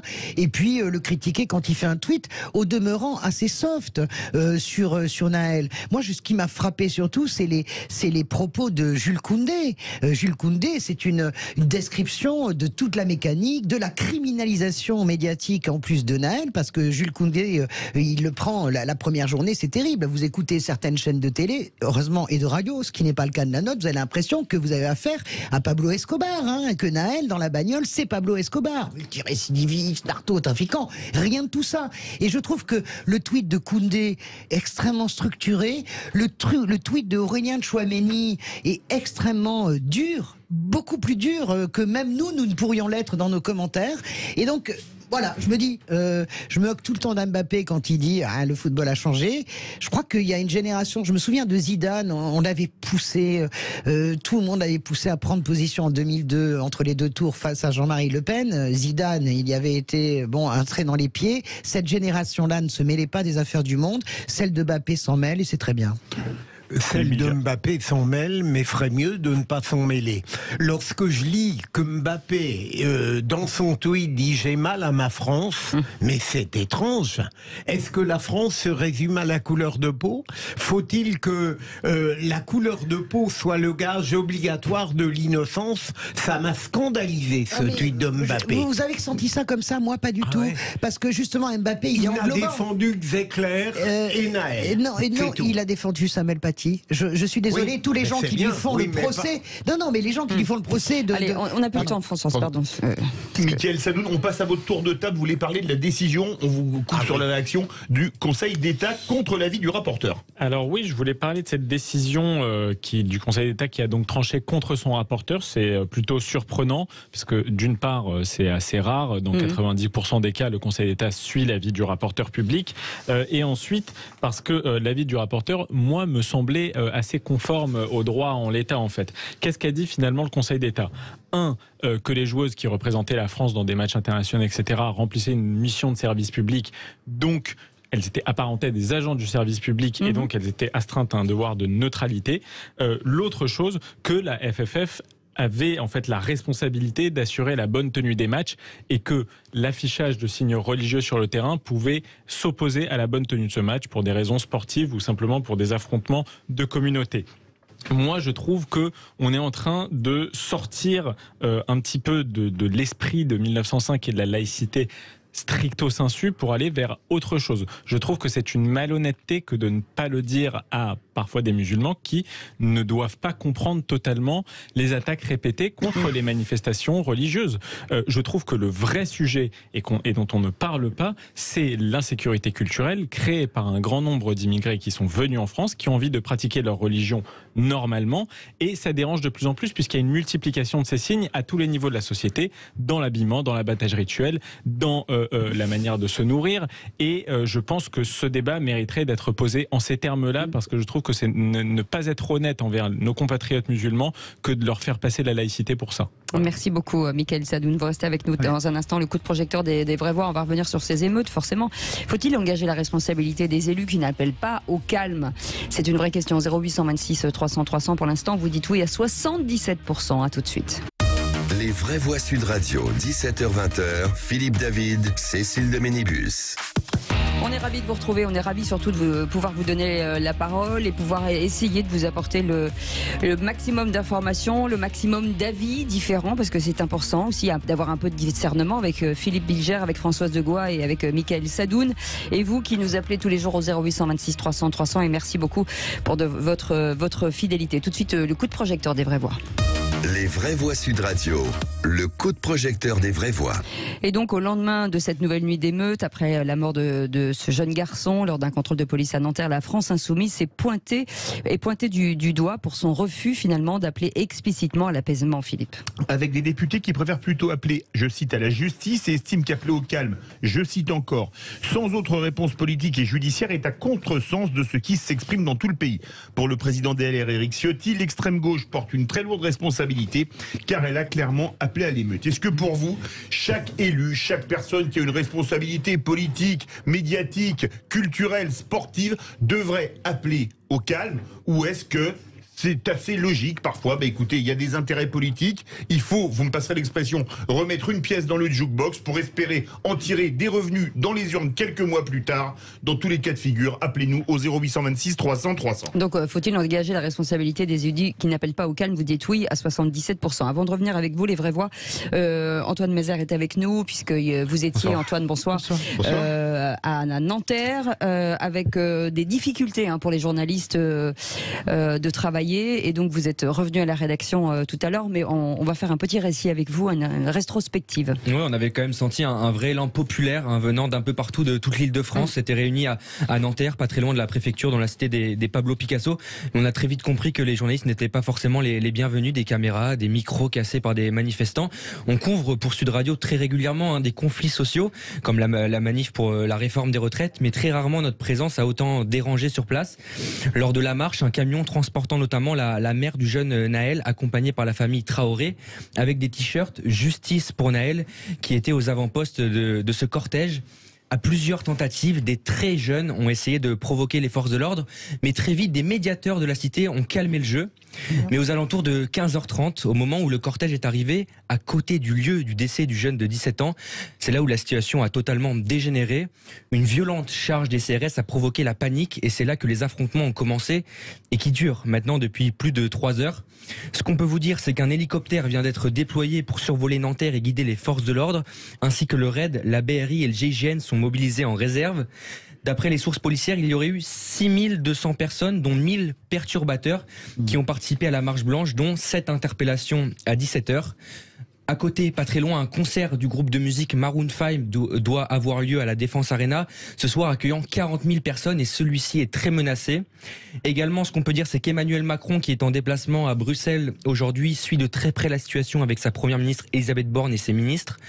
Tous les bus et tous les trams ne circuleront plus en Ile-de-France ce soir à partir de 21h et un couvre-feu vient d'être instauré à Clamart de 21h à 6h du matin jusqu'au lundi 3 juillet. Et sur l'enquête, pour terminer, le policier qui a tiré sur le jeune homme de 17 ans qui a été mis en examen ce matin pour homicide volontaire vient d'être placé en détention provisoire. Merci beaucoup Antoine Mézère. Précis, c'est bien. Merci Antoine. Merci beaucoup. Ça fait froid dans le dos quand on entend ça, Philippe. On avait ce sujet, faut-il engager la responsabilité des élus qui n'appellent pas au calme? Hier, forcément, certains disaient justice, mais on n'appelle pas au calme. Est-ce qu'il y a une responsabilité en tant que politique dans des moments comme ça? Moi, je trouve il y a tout de même quelque chose d'extravagant dans la mesure où les autorités officielles, et j'y inclus la justice, font tout ce qu'il faut depuis la mort du jeune Naël. Donc, on pourrait espérer que la conformité de ce processus à ce que souhaite le modèle républicain ne crée pas de controverse, ni de désordre, ni de violence supplémentaire. On s'aperçoit que ça n'est pas le cas et que même des dégradations sont opérées gravissimes qui vont altérer encore la vie de ces quartiers où les plus modestes vont en souffrir. Moi, ce qui me frappe, c'est que on peut tout à fait avoir des opinions extrêmes sur la police, comme par exemple Jean-Luc Mélenchon ou d'autres à LFI, ou à l'extrême droite, parfois, ça peut arriver, et tenir un discours de calme et de modération. Ce que je trouve absurde, c'est ce qu'a dit, par exemple, David Guiraud, qui oppose le calme à la justice. Sans calme, il n'y a pas de justice possible. Il y a des pressions de l'extérieur, et donc, mais pas de... je réponds, pardon, je suis trop long, pas de responsabilité pour les élus. Il faut simplement que le jugement civique projette l'opprobre sur ces gens-là qui le méritent. Je reviens sur les verbatims de Jean-Luc Mélenchon, puisque vous en avez parlé, qui a dit « Les chiens de garde nous ordonnent d'appeler au calme, nous appelons à la justice », François. Oui, moi je suis, c'est assez rare, mais je suis en désaccord total avec tout ce courant de la NUPES. Marine Tondelier est sur ce registre-là aussi, d'Europe Écologie Les Verts. Je ne suis pas d'accord. Je pense qu'on peut avoir une indignation réelle, être extrêmement sévère avec ce qui s'est passé à Nanterre. Je vous le redis, l'aveuglement d'un côté ou de l'autre ne mène qu'au désastre. Vraiment. Que ce soit, je le redis, l'aveuglement, le soutien aveugle à la police en essayant de trouver de toute façon toutes les circonstances à ce policier. À l'évidence, le procureur de Nanterre n'a pas l'air de les trouver comme ça. Ou que ce soit dans le registre de David Guiraud. Vous parlez de Jean-Luc Mélenchon, mais de David Guiraud.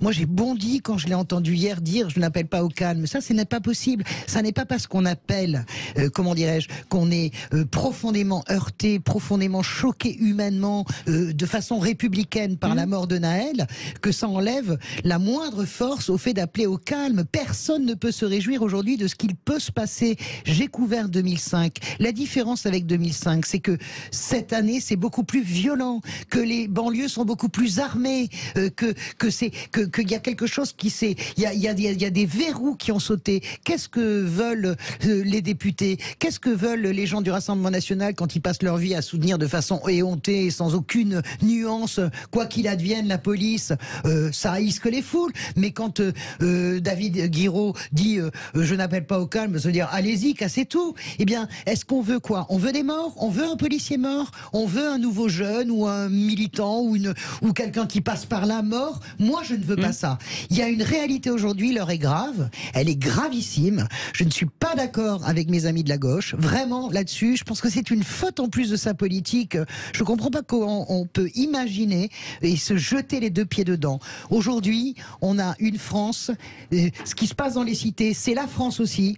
Personne ne peut imaginer qu'on se débarrassera de ce problème en coupant les branches, ou personne ne peut s'imaginer, quand on est communautariste, qu'on deviendra et qu'on gagnera sur l'adversaire qui est devenu la communauté nationale. Voilà, c'est tout. Il faut trouver une solution et c'est pas par la violence que ça passe. Puisque vous avez cité Marine Tondelier, pour ceux qui ne l'auraient pas entendu, elle a dit sans justice et sans vérité, il n'y aura pas de paix. Mickaël Sadoun, votre réaction?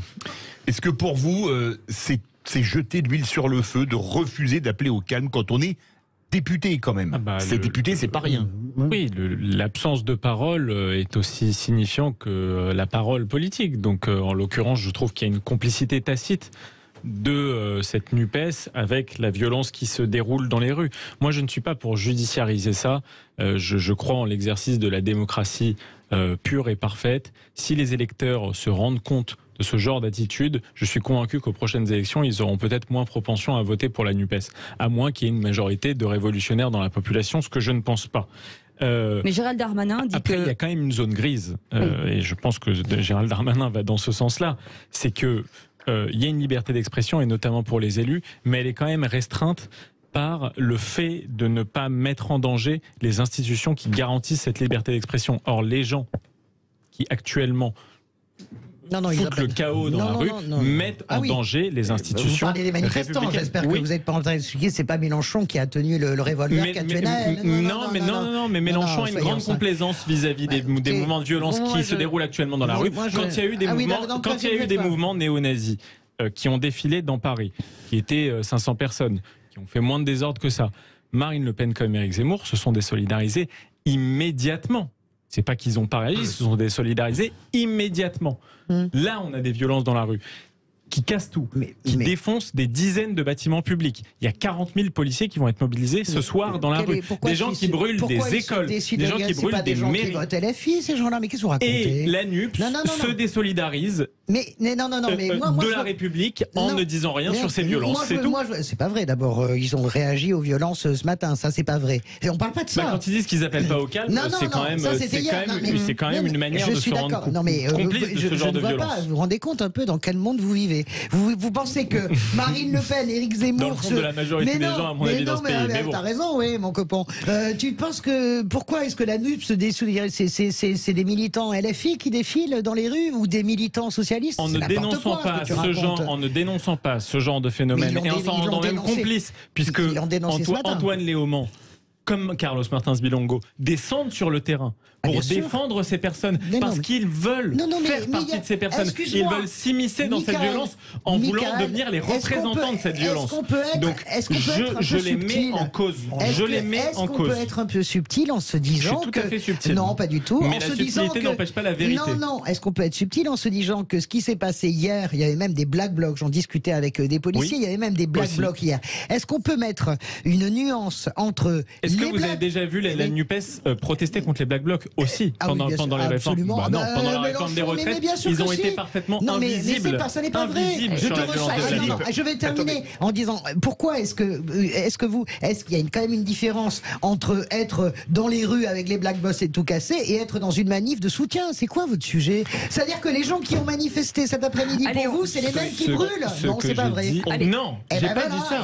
Mais je n'ai pas dit ça. Non, j'ai dit qu'en ne disant rien sur les violences, ils se rendent complices de ces violences. Ils ont dit ce matin sur les violences. Par contre, mais non, puisqu'ils appellent pas au calme. Non, mais moi, je ne suis pas d'accord sur cette question-là. Mais vous ne pouvez pas. C'est donc 0826 300 300. C'est un débat. Avec Johan qui est avec nous. Ouais, voilà. Oui, comme vous dites. Oh là là, on vous écoute. Oh là là. Je trouve que, alors essentiellement, les responsables qui appellent pas au calme sont essentiellement LFI, et un petit peu effectivement l'écologie, donc on va dire la NUPES pour faire large. Pas le PS. Toujours bien élevé le PS. Je trouve ça, je trouve que la façon dont ils font de la politique desservent plus leurs propos que ce qu'ils servent. Et je trouve ça terriblement dommage parce que en soi, je suis pas d'accord avec tout, mais il y a des bonnes idées. Et le fait comme ça, alors c'est des propos vachement, si on lit un petit peu entre lignes, c'est vachement nuancé parce qu'ils disent pas allez descendre dans la rue tout cramé, ils disent on n'appelle pas au calme, on appelle à la justice. Donc engager une responsabilité d'un élu sur une phrase comme ça, c'est assez compliqué quand même. Ceci étant, oui, mais ça n'a rien à voir. Vous pouvez appeler au calme et à la justice. Bien sûr. Oui, bien sûr. Je suis d'accord. Donc, ceci étant, il n'y a pas d'appel au calme. Donc, pour le coup, je dirais pas que c'est justiciable, mais en tout cas, sur l'opinion qu'on peut se faire sur ce genre d'élus-là, ça les sert pas, quoi. Oui, là, vous avez raison, c'est l'opinion, c'est les électeurs qui trancheront. D'ailleurs, je pensais que ça peut avoir des conséquences électorales. Non. Un jour ou l'autre. Petit à petit, malheureusement, je crains que non. C'est-à-dire que les Français ne sont pas très lucides sur les réactions négatives de certains de leurs représentants. Moi, je me demande tout de même, pour tenter d'aller plus loin, si la gauche et l'extrême gauche, la gauche un peu moins, il faut être juste, ne sont pas naturellement, dans la mesure où la droite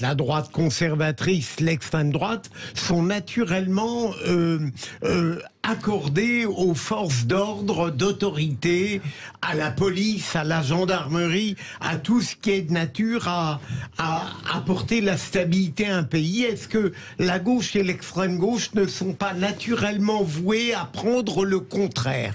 Je suis frappé de voir, et je ne parle même pas du scandaleux La police tue de Mélenchon, mais en général, je ne suis pas persuadé qu'à gauche ou à l'extrême gauche, il y a une appétence forte, même républicaine, pour ces forces de stabilisation. Mais vraiment, c'est incroyable que vous parliez comme ça. Vous vous asseyez sur le fait que la gauche a dirigé ce pays, et fort bien. Vous asseyez sur le fait que Pierre Jox a été un très grand ministre de l'Intérieur, au moins aussi bon. François. Mais bien sûr, Valls, vous pouvez connaître, vous avez adoré Valls à une époque, très bon ministre de l'Intérieur. Chevènement, excellent ministre de l'Intérieur. Vous aimez beaucoup Ségolène. S'il y a bien quelqu'un qui défend l'ordre juste et les flics, totalement atypique. Mais elle n'est pas du tout atypique. Elle a complètement changé le logiciel de la gauche. D'ailleurs, François Hollande s'en est inspiré pour gagner en 2012. À tel point que la gauche l'a coulé. Mais non, mais c'est pas. Écoutez, vous n'allez pas à moi me faire l'histoire de Ségolène. Je peux quand même vous dire que cette espèce de caricature qui consiste à dire la gauche s'appuierait que sur l'instabilité, alors que la droite est sur. Ça n'est pas vrai. Ça n'est pas vrai depuis très longtemps. Donc, vous remarquez quand même Jean-Pierre Chevènement comme Manuel Valls se voient nier leur qualité de gauche par l'ensemble de la gauche, précisément parce qu'ils sont sur une ligne plutôt républicaine. Michael, il faut faire un peu d'histoire, soyez assez aimable. Jean-Pierre Chevènement était le ministre de l'Intérieur de Lionel Jospin. Lionel Jospin l'a très bien utilisé, notamment à l'époque des Sauvageons. Jean-Pierre Chevènement s'est vu nier son appartement de gauche quand il a fait bien plus tard. Qu'est-ce que vous racontez? Quand il est devenu souverainiste avec la droite, qu'est-ce que c'est? C'est exactement à ce moment-là. Mais ça n'a rien à voir. Mais c'est exactement à ce moment-là. Il était même souverainiste avant, puisque dès le traité de Maastricht, il était contre. Mais ça n'a absolument rien à voir. Si. Donc il était même contre le traité de Maastricht avant d'être ministre de l'Intérieur. Soyez assez aimable pour bien. Je suis aimable, mais je ne suis pas d'accord avec vous. Mais parce que vous n'avez pas la culture historique. Jean-Pierre Chevènement a commencé à être. En tout cas, le traité de Maastricht, c'est avant que Chevènement soit ministre de l'Intérieur. Donc j'ai peut-être pas la culture historique, mais je sais ça. Non, mais ça vous le savez. Mais Jean-Pierre Chevènement. Vous venez de dire l'inverse. En plus, vous êtes un mauvais rhétoricien parce qu'il rompt avec la gauche. C'est la vérité. Il rompt avec la gauche quand il devient souverainiste et qu'il s'allie avec les souverainistes d'extrême droite. Donc ça remonte à c'est bien plus tard que Jospin. Mais pas du tout. Il n'est pas allié avec les souverainistes de l'extrême droite. En tout cas, les amis, pour conclure. Et si Philippe Séguin, c'est l'extrême droite. Non, mais ça c'est autre chose. Conclure, parce que là on monte très très loin. La vraie question est de dire, est-ce que quand on est un responsable politique, et dans le mot il y a le mot responsable, il y a non pas à un moment donné dans des moments de chaos une responsabilité de calme. Je pense qui que vous soyez, il y aura des conséquences électorales. Il y en a déjà, je pense, des conséquences dans l'opinion. On le voit dans les sondages qui montrent qu'aujourd'hui LFI est perçu comme un parti plus dangereux pour la République que le Rassemblement national. C'est un exemple qui montre ça. Je vais répondre à mon ami Michael parce que c'est toujours le même cycle. Je vous rappelle qu'entre deux présidentielles, c'est toujours la même histoire. Mélenchon frôle le second tour. Après, c'est la traversée du désert pendant 4 ans. Je voulais juste dire ça sur LFI. Je pense qu'il n'y aura pas de conséquences électorales. Évidemment que non, il n'y en aura pas. Mais la seule conséquence, et pour moi la pire, c'est que la dernière marche, la gauche ne peut pas la passer à cause de ça. La dernière marche qui fait qu'à un moment donné, vous êtes au second tour d'une présidentielle et qu'à un moment donné, les gens décident de voter pour vous, on ne peut pas la passer à cause de ça. Et ça, c'est un problème. Philippe Bilger, voilà.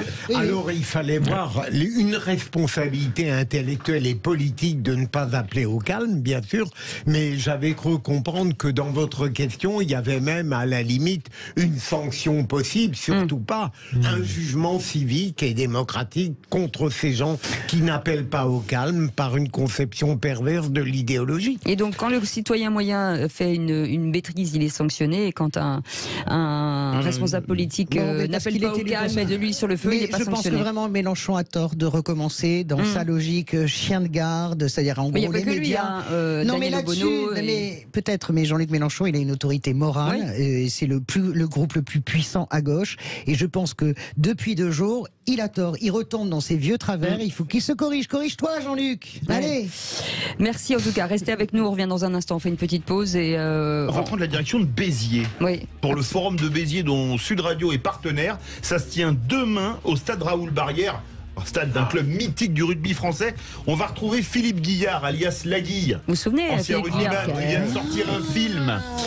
Et absolument, un film pour l'honneur. On va en parler, puis on va également parler, comme il est le grand témoin de ce colloque, organisé par l'Institut de l'économie positive. On va en parler avec lui. Et animé par Eric Revel de Sud Radio. Voilà, à tout de suite. Nous n'avons pas fini avec vous, chers amis, avec Philippe Guillard, avec Françoise Degois et avec Mickaël Sadoun qui est avec nous, puisque vous connaissez Philippe Guillard. Vous connaissez Philippe Guillard? Oui, Laguille. Laguille, bien, très connu. Laguille, réalisateur de films pour l'honneur. Et puis ce film qu'on avait bien entendu adoré. Bonsoir Philippe Guillard, comment ça va? Bonsoir. Bonsoir. Merci. Et de cet accueil. Écoutez, on est ravis de vous. C'était un honneur de vous accueillir. Je suis très connu, mais autour des stades de rugby, c'est tout. Oh non. Je fais pas un selfie à Strasbourg. Non.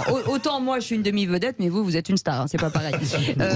Et demain se tient au stade Raoul Barrière à Béziers un forum dont Sud Radio est partenaire, qui sera animé, on l'a dit, par Eric Revel. Et vous êtes le grand témoin, Philippe Guillard. Et oui, je me suis embarqué dans cette aventure. Je pense que le film que j'ai réalisé qui traite de l'intégration de demandeurs d'asile dans un village du Sud par le rugby sous forme de garde cochée, il est pour quelque chose, puisqu'on va beaucoup parler d'économie positive à travers aussi les valeurs du rugby, que je traduis, je pense, plutôt pas trop mal avec ce film-là. Donc du coup, c'est pour ça que je suis sur le pont demain, avec des grands pontes de la philosophie et de la politique. Voilà. Un film qui est diffusé en ce moment même à Béziers et qui est toujours dans toutes les bonnes salles de France et de Navarre. Alors au programme du Forum de Béziers, la vision stratégique, le développement des compétences, l'accroissement des réglementations, la redistribution des richesses créées et le leadership et la cohésion d'équipe. Quel va être votre rôle de grand témoin? Vous allez passer 3/4 aile droit comme vous jouiez à demi de mêlée? Non, mais vous savez, quand j'étais 3/4 aile droit, moi je me venge maintenant avec le cinéma, parce que quand je jouais au rugby, je prenais les ballons qu'on me donnait, j'étais un smicard. J'étais le smicard de la table. La distribution de richesses, moi je ne l'ai pas connu au rugby. Donc maintenant, j'ai cette chance-là, en étant metteur en scène, tout passe un peu par moi, je serais plutôt demi de mêlée aujourd'hui que juste 3/4 aile. Donc vous avez raison, je suis passé à la mêlée, maintenant les ballons passent par moi. Et c'est vrai que j'ai cette chance de pouvoir avoir fait ça dans ce sens-là, c'est-à-dire de commencer ma vie sans les ballons, et puis maintenant je les ai, les ballons. Alors, ça, c'est top. Excusez-moi, mais en parlant de demi de mêlée, demain vous allez être bien entouré. Fabien Galtier, qui a été meilleur joueur du monde, et Antoine Dupont, qui est actuellement meilleur joueur du monde. Il y aura aussi Bernard Laporte, l'arbitre Franck Massiello. On peut dire que c'est le top niveau à Béziers, là. Ah ouais. Ah bah dis donc, le cri du cœur. Moi j'ai une question pour vous, parce que j'ai été frappé, vous vous souvenez, en 92 de ce documentaire qui est quasiment un film extraordinaire qui s'appelle Les yeux dans les bleus. Et je me demandais... C'est pas en 92, hein. C'est en 98, pardon. Bien sûr, pardonnez-moi. Tout le monde aura corrigé, tout le monde aura corrigé. Sur l'essentiel. Tout le monde aura corrigé, mais je maintiens que Jean-Pierre Chevènement est passé à droite bien après Jospin. La question, revoyez vos livres. La question, c'est est-ce que vous envisagez pas, peut-être, vous, avec ce talent que vous avez pour filmer, finalement, de rentrer comme ça dans l'histoire de ce 15 de France, avec ce moment qui peut être absolument historique en septembre. Elle peut devenir peut-être pour la première fois de son histoire. Attention, je vous verrai bien faire temps. Ah ben, la réponse, elle est simple, c'est que ça serait un rêve, mais après, moi, on me l'a pas proposé. Eh ben, faut le demander, mon vieux. Non, mais parce que c'est contractuel. Et la TF1 a acheté les droits de la Coupe du Monde, et ce sera un journaliste GRI, comme on dit, sûrement le même qui a fait les 3 ou 4 Coupes du Monde, qui sera les yeux de TF1 dans les bleus de Fabien Galtier. Donc là, après, c'est autre chose. Mais moi, je vais trouver de quoi faire pendant la Coupe du Monde pour porter mon regard. Oui, c'est ça. Philippe Guillard. Plus sur l'humain que sur la technique, parce que j'ai été un technicien. Donc. Philippe Guillard, une dernière question très courte. Sud Radio est partenaire. Vous allez passer demi de mêlée. Eric Revel, qui anime, vous le mettez où à l'ouverture avec vous comme charnière? On le plaque. Non, je trouve qu'il a un physique de deuxième ligne, mais mais pas de top 14, de Fédéral 2. C'est la deuxième. De Fédéral 2. Non, mais c'est la deuxième ligne avec une gueule à la De Niro quand même. Oui. Merci en tout cas, merci beaucoup Philippe Guillard. On avait adoré le fils à Jo, vous adorez pour l'honneur. Merci beaucoup d'avoir été avec nous. On rappelle ce forum de Béziers en partenariat avec Sud Radio animé par Eric Revel. Et il y aura du lourd. Merci beaucoup Philippe Bidger, merci Françoise Degois, merci beaucoup Michael Sadoun. À bientôt la Guy, comme on adore l'appeler. Et dans un instant, on va vous parler automobile et train surtout. Avec SNCF Réseau. Ouais. L'émission est sur le bon rail. Oui. Allez, à tout de suite.